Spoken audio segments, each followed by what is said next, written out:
बिहार तकनीकी सेवा आयोग के कैलेंडर के ऊपर होने वाला है। जैसा कि आप लोगों को पता है, मैंने बता रखा था कि बिहार एसएससी ने कैलेंडर जारी कर दिया है।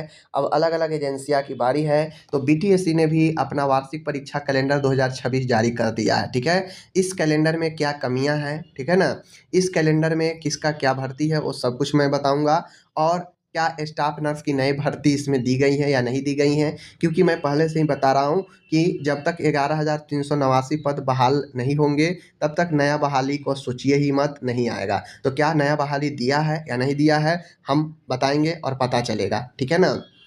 दूसरी चीज़ें, इस बीटीएससी का जो कैलेंडर जारी हुआ है, इस कैलेंडर में कैसे टाइम पास किया गया है ये भी मैं बताऊंगा। और दूसरा चीज़ ये भी बताऊंगा कि इनको जो जो नया पद इसमें बहाली के लिए दिए हैं, आगे 2026 में एडवर्टीजमेंट देंगे, उनके बारे में इनको कुछ पता ही नहीं है कि कब एग्ज़ाम लेंगे, कब जो है अनुशंसा भेजेंगे और ये कब जो है परीक्षा लेंगे। ठीक है, तो ऐसा कोई कैलेंडर होता है, ऐसा कहीं का कोई कैलेंडर होता है कि जिसमें कुछ आप दिए ही नहीं हैं। जबकि बजाते विभाग का ये कहना था, सरकार का ये कहना था कि 1 साल के अंदर सब चीज़ कंप्लीट करेंगे और बताएंगे कैलेंडर में कि कब एग्ज़ाम लेंगे, कब एडवर्टीजमेंट देंगे, कब एग्ज़ाम लेंगे, कब डीबी कराएंगे, कब फाइनल रिजल्ट देंगे, ये सब मेंशन करना था। लेकिन ये जो है छोड़ दिए हैं। ठीक है, विभागीय आदेश का भी यहाँ पे पालन नहीं किया जाता है, बस वह इसलिए कि इनसे समय पर काम होता नहीं है। ठीक है, देखिए जो बात होता है फैक्ट बात होता है, मैं सही बोलूँगा। मैं दूसरे की तरह नेतागिरी नहीं बनता हूँ। 10 को बच्चे को लेकर आज चले गए और स्वास्थ्य विभाग और बीटीएससी और अपना फेस चमकाने के लिए जो है अपना काम कर रहे हैं। मैं वैसा काम नहीं करता हूँ, ठीक है। क्योंकि सबको पता है विभाग और आयोग जो है किसी का नहीं सुनता है, समझ गए। तो नेता बनने के लिए हम काम नहीं करते हैं। जो इन्फॉर्मेशन होता है मैं देता हूँ, ठीक है, जो नहीं होता है मैं नहीं देता हूँ। मैं वैसा नेतागिरी वाला काम नहीं करता हूँ, सीधी बात है। अब यहाँ पे देखिए स्पष्ट रूप से कह दिया गया है कि किसका कब जो है ज्वाइनिंग कराएंगे। तो जो एक्सरे का टेक्नीशियन वगैरह का है, ईसीजी का जो पहले से बहाली चल रहा है, वो सबको अप्रैल 2026 में ज्वाइनिंग कराने का प्लान है। बात समझ गए। तो ये सारे चीज़ है। उसके बाद रही बात इधर ड्रेसर का अप्रैल में ज्वाइनिंग होगा, फार्मासिस्ट का अप्रैल में ज्वाइनिंग होगा, लैब टेक्नीशियन में तो केस ही है, आप लोगों को पता है। स्टाफ नर्स का ज्वाइनिंग की बात मैं करूं तो स्टाफ नर्स की ज्वाइनिंग अप्रैल 2026 में डीवी कराने का प्लान है इनका, और अगस्त 2026 में ज्वाइनिंग कराने का प्लान है। अब देखिए अप्रैल में डीवी कराएंगे, समझ गए ना, अप्रैल में डीवी कराएंगे और अनुशंसा विभाग को भेजेंगे अगस्त 2026 में। समझ रहे हैं ना क्या क्या माजरा है, समझ रहे हैं ना। कि मतलब अप्रैल के बाद मई जून जुलाई अगस्त पूरे 4 महीना के बाद ये अनुशंसा भेजेंगे विभाग को कि हमने इतने कैंडिडेट को सिलेक्ट किया है स्टाफ नर्स को। समझ रहे हैं ना कैसे टाइम पास किया है। जब भाई आप एग्जैक्ट डेट दे ही रहे हैं, महीना दे ही रहे हैं, तो आप पहले क्यों नहीं कर रहे हैं। सीधा सीधा मतलब है, ये अगस्त 2026 भी दिए हैं ना, तो ये और भी आगे भी जा सकते हैं, समझ लीजिए ये संभावित दिए हैं, आगे भी जा सकते हैं।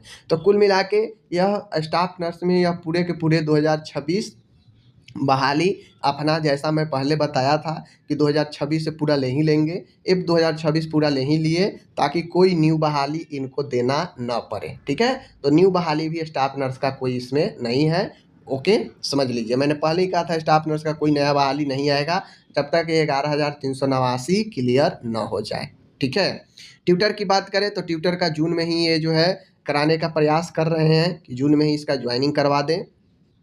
उसके बाद बाकी तो सारा जो है अलग अलग पदों पर है। अब देखिए 10 के बाद 11 नंबर से जब चलेंगे आप आगे, 11 नंबर से आप चलेंगे तो यहाँ पे इनको कोई आता पता नहीं है। ठीक है ना, आगे चलेंगे आगे तो यहाँ पे इनको कोई आता पता नहीं है कि कब किसका जो है हमें डीवी कराना है, कब किसका जो है हमें अनुशंसा भेजना है। बात समझ गए ना, कब एग्जाम कराना है। समझ गए, देख लीजिए यहाँ पे सारा एक खाली रखे हैं, इनसे कोई काम ठीक ढंग से नहीं होने वाला है। ये कैलेंडर का क्या मतलब है, कोई मतलब हुआ। जिसका एग्जाम नहीं है उनका आते पते नहीं है कि एग्जाम कब लेंगे, एग्जाम कब लेंगे कोई आता पता नहीं है इनका। समझ गया, देख लीजिए कोई आता पता यहाँ पे नहीं है।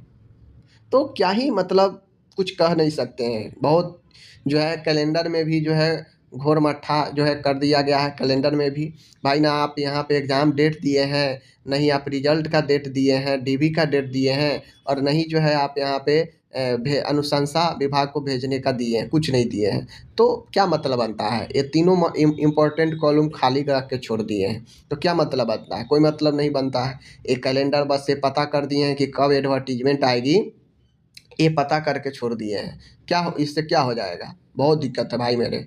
तो कुल मिला के देख लीजिए, घोर मट्ठा कर दिया गया है इसमें, और ये 3 महत्वपूर्ण कॉलम को तो खाली ही रख दिए हैं, जिससे पता चलता कि कब एग्ज़ाम होगा, कब डीबी होगा, और कब जो है पोस्टिंग हो सकता है। तो ये तीनों महत्वपूर्ण कॉलम तो 20 जो नए-नए पद दिए गए हैं यहाँ पे, उसको तो खाली ही रखे हैं।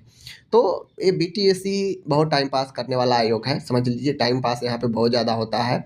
और ऊपर में जो दिया भी गया है, अप्रैल से पहले किसी का ज्वाइनिंग नहीं है, समझ लीजिए, देख लीजिए। अप्रैल से पहले बस डॉक्टर्स का ज्वाइनिंग है, बाकी अप्रैल से पहले किसी का ज्वाइनिंग नहीं है। तो मैंने जो बात कहा कि भाई ये चुनाव के बाद भी कम से कम 6 महीना समय लेगा ही, तो देखिए वही एकदम एग्जैक्ट वही हुआ, 6 महीना समय ले ही लेगा, समझ गए ना, चुनाव के बाद। तो जो चीज़ होता है, मैं जानता हूँ कि कौन कैसे कर सकता है काम, तो मैंने आपको बताया, और बाकी की तरह मैं नेता बनने का प्रयास नहीं करता हूँ, ठीक है ना। तो देख लीजिए स्टाफ नर्स का बहाली, यही बहाली अगर 2026 पूरा चलेगा, सीधा समझिए। अब रही बात, एक और उम्मीद है जो हेल्थ सोसाइटी का है, तो हेल्थ सोसाइटी का जो उम्मीद है, देखेंगे हेल्थ सोसाइटी अपने जो है कैलेंडर में क्या-क्या दे रहा है। हेल्थ सोसाइटी में ज़रूर उम्मीद कर सकते हैं कि जो स्टाफ नर्स की बहाली है उसमें ज़रूर दे संविदा वाला, ठीक है? और सीएचओ वाला जो है ज़रूर दे, मैं ये ज़रूर उम्मीद करूँगा हेल्थ सोसाइटी के, ठीक है? चलिए मिलते हैं नेक्स्ट वीडियो के साथ, धन्यवाद।